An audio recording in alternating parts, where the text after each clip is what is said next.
Hey guys, it's Nolan with Pit in the Woods. We're getting ready for the second annual event here at Washougal MX Park. These are just a couple things that you guys need to know before you get here, or I highly recommend you guys paying attention to this whole video so you guys can be ready when you show up. The first thing I'd like to talk about is the rules as you enter the Washougal MX Park facility. The first one, which is the most important, is no pit bike riding. I understand this is a pit bike race. You guys will be racing and riding pit bikes all day. But as far as the actual pit bike riding goes, you must stay off of it unless you're heading to or from the starting line. Here at Washougal MX Park, they work really hard to keep this property in tip-top shape. So we please ask that you be respectful of the park and everyone that works really hard to keep it pristine. Pit in the Woods is an off-road GP style woods race. So the course you guys will be riding is roughly 4.5 miles long, where you guys will be going on the motocross track, the field, the trails, single track, logs, rocks, and everything in between. There are two course options for you to ride. We have an hour-long amateur course and an hour-and-a-half long master course. The hour-long course is for beginners and low-level junior riders. The master course is for pros, intermediates, and upper-level junior riders. For scoring, all riders must have transponders. If you don't already own one, there will be rentals here at Washougal. More information can be found on our website. There's also going to be specific numbers that you have to run. Last year we ran into the problem of a lot of riders not having numbers, so they went with the number 1, 11, or 111. And as you can imagine, for scoring, that was an absolute nightmare. So this year everyone will have an assigned number, and there will be a sticker that will go over your front number plate so that everyone gets scored correctly and we don't run into any issues. Now it might not be Halloween, but that doesn't mean we can't get in the spirit. This year at Pit in the Woods, we are bringing back the costume contest. The top 3 riders with the best costume will be able to earn a prize at the end of the day. You must ride with your costume. You cannot just show up and wear it but not race with it. You must race with your costume, or at least complete a lap. There's no regulations for the costume contest.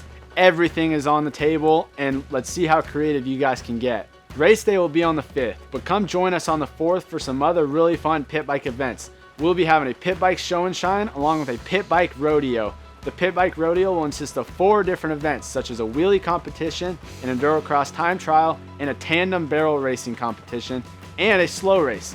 There will be 20 riders that are going to be selected to race in this event, and there will be individual winners for each event, and we'll also be keeping score of all 4 events, and we'll have an overall winner. The overall winner will be crowned the Pit Bike Rodeo champion. We'll be leaving with a custom belt buckle. So we have had lots of questions about the classes here at Pit in the Woods, so I'm going to be going to a detailed breakdown to make sure we have no confusion.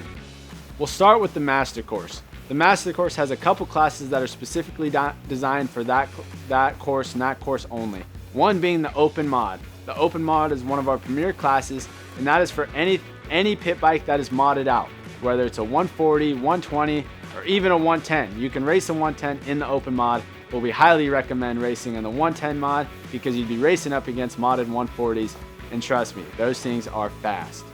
Another class that is specifically designed for the Master Course is the 150cc class.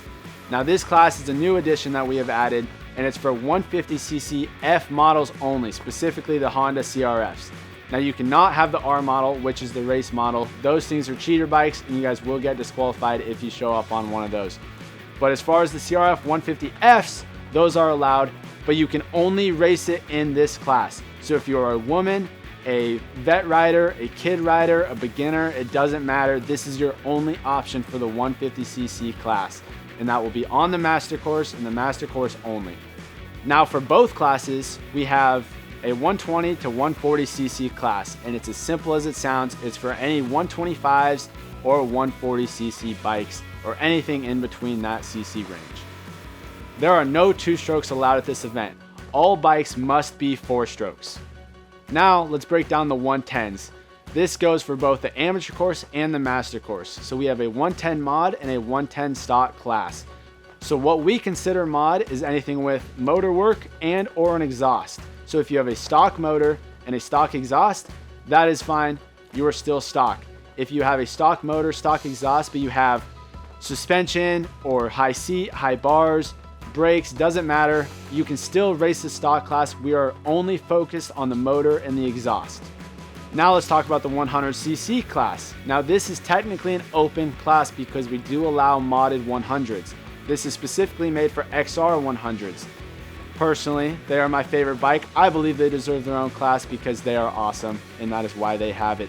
So once again, it is an open class for both amateur and master. If you have a modded 100, that is fine. You can still race the 100cc class. Vet 35 plus, Vet 45 plus, and women are all open classes. So that means you can have anything from a 50cc to a 140cc, and it can be modded. It does not matter. It is 100% open for any bike.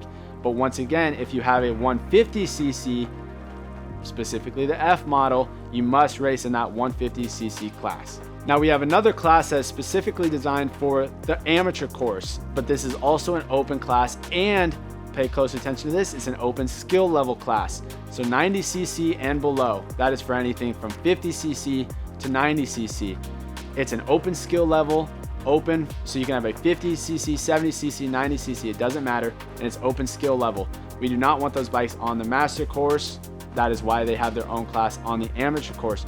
But let's say you have an 80cc bike, you are allowed to race it on the 90cc and below amateur class, but then race maybe the 100cc class on that 80. That is totally fine because it's an open skill level class. Another open skill level class is the e-bike open. Now these bikes are only going to be on the amateur course due to battery life.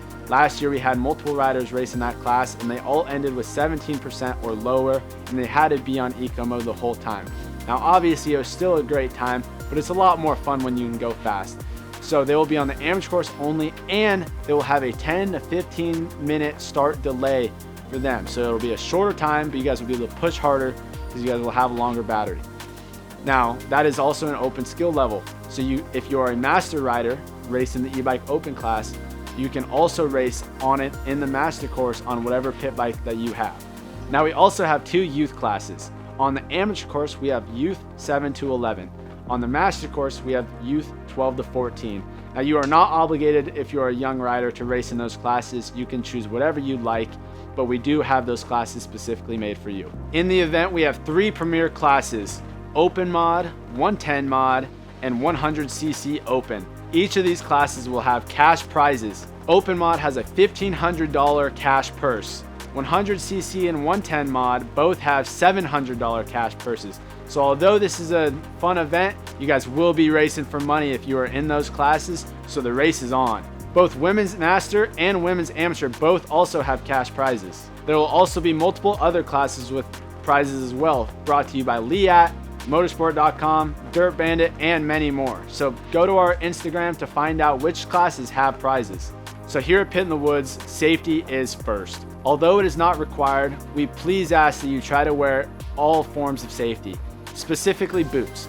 I understand how hard it is to ride a pit bike with full-size boots on, but we still ask that you have some type of ankle coverage, whether that's a moto boot, work boots, rubber boots, or even Romeos work well too. But we please ask that you have something to keep yourself protected. We will have medics on site, but we do not want to use them. Please wear a helmet. I feel like that should not be a problem at all. Everyone knows to wear a helmet, but make sure it's a full face and you have some type of eye protection. You guys will be racing through the woods. You guys will be dealing with bushes and weeds and all that good stuff and roosts from other riders. So keep yourself protected at all times. We'd like to give a huge shout out to our sponsors that make this event possible: Motorsport.com, BBR Motorsports, Dirt Bandit Cleaning Products, Fusion Graphics, RTF, Outlaw Custom Coating, Remington Heating and Cooling, Wolf Truck and Equipment, JMR Suspension, Liat Protection, Baldwin Automotive, On Tap Racing, and McGovern Metals. If you have any questions or concerns, you can go to the Washougal MX Park website, and it will take you to our Pit in the Woods website where all of our contact information can be found. You can also find us on Instagram at Pit in the Woods.